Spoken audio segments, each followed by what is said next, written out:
পারবা না। ঠিক আছে, তুই পাগল না। এখানে 500 টাকার নোট আছে আর 10 টাকার নোট আছে, তুই কোনটা নিবি দেখ।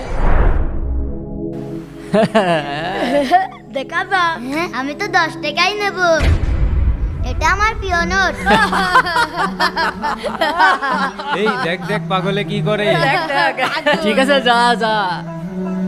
এই কফি পরে খাবো নে, আমরা একটু পাগলের সাথে মজা নেই। আচ্ছা ঠিক আছে। পাগলে এই এদিকে আয়। ঠিক আছে বলো। এই রাগ করিস না, এই দেখ 500 টাকা, এই দেখ 10 টাকা, কোনটা নিবি বল। আমি তো এই 10 টাকার নোটটাই নেব, এটা আমার প্রিয় নোট। ঠিক আছে, যা যা। কি ব্যাপার? এই আবার কোন জাতের পাগল? একটু গবেষণা করতে হবে তো।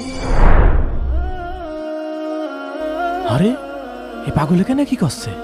কি ব্যাপার মুনি, তুমি এই বাড়িতেও কাজ করো নাকি? না আঙ্কেল, এটা তো আমাদেরই বাড়ি আর এটা আমার গাড়ি।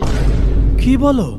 কিন্তু আমি তো জানি তুমি পাগল। মানুষ তোমাকে 500 টাকার নোট দেয় আর 10 টাকার নোট দেয়, আর তুমি বারবারই 10 টাকার নোট গ্রহণ করো। শোনেন, মানুষকে বোকা বানাতে হলে নিজে বোকা সাজা লাগে। মানুষ আমার সামনে 500 টাকার নোট দেয় আর 10 টাকার নোট দেয়, আমি বারবারই বোকার মতন 10 টাকা নিই। মানুষ আমাকে বোকা ভেবে বারবারই এই অফার দেয়, আর যেদিন আমি 500 টাকার নোট নেওয়া শুরু করব, সেদিন থেকে কেউ আর আমাকে এই অফার দেবে না, কারণ সবাই বুঝে যাবে আমি অনেক চালাক।